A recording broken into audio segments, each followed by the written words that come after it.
Hello families, இதுதான் எங்கள் கேரளா தோட்டம். கேரளாவில் இது களம்னு சொல்லுவாங்க. இது வந்து காஃபி செடிங்க. இது அளவாக தான் போட்டிருக்காங்க.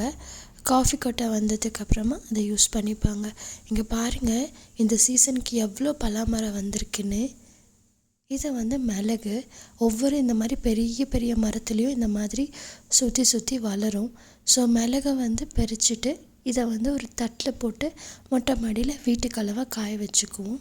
ஜாஸ்தியாக இருந்ததுன்னா அதை விற்கவும் செஞ்சுடுவோம். அடுத்தது நம்ம ரப்பர் பார்க்கலாம்.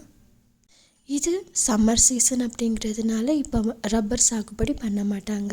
ஏன்னா அது நல்ல லாபத்தை கொடுக்காதுன்னு இந்த டைமில் அதை ஃப்ரீயாக விட்டுருவாங்க.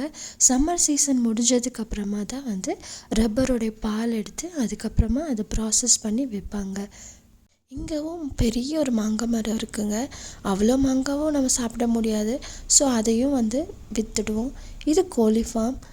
பக்கத்துலேயே பாருங்கள், தேக்கு மரம் வச்சுருக்காங்க. இது வந்து இந்த மாதிரி பெருசானதுக்கப்புறமா வீட்டுக்கு நம்ம யூஸ் பண்ணிக்கலாம், வேண்டான்னு நம்ம விற்கவும் செஞ்சுக்கலாம். நாங்கள் எங்கள் வீட்டுக்கு தேவையான கட்டில், பீரோ எல்லாமே இந்த மரத்தில் எடுத்து ஆசாரிக்கிட்ட செஞ்சு தான் கொடுத்துருக்கோம். இது வீட்டில் இருக்க மாங்காய் மரம்.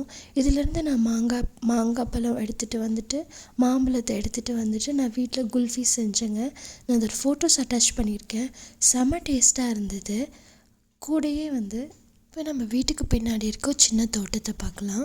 அங்கேயே வந்து கொஞ்சம் சின்னதாக காய்கறிகள் வீட்டுக்கு தேவையானதையும் நாங்கள் வந்து பயிர் பண்ணியிருக்கோம். இது பார்த்திங்கன்னா அப்படியே நான் வந்து காமிச்சது அந்த பெரிய மரத்தில் வளரக்கூடிய மிளகு. இதை நம்ம தொட்டிலேயே வளர்க்கலாங்க.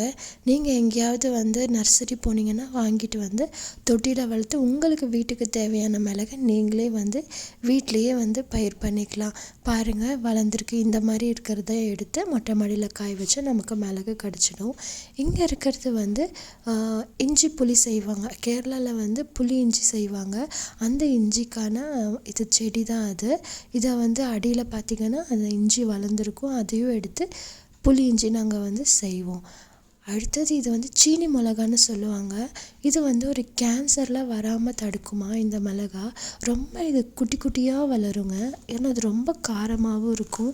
அதாவது ஒரு மிளகா, சின்ன மிளகா தான் போட்டால் அந்த டிஷ்ஷே அவ்வளோ காரமாக மாறிடும். இது எப்போவும் நார்மலாக கிடைக்கக்கூடிய குண்டு மிளகா, அதையும் வந்து பயிர் பண்ணியிருக்காங்க.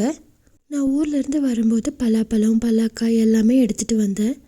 பலாக்காயில் வந்து நீங்கள் வந்து பொரியல் மாதிரி செய்யலாம்.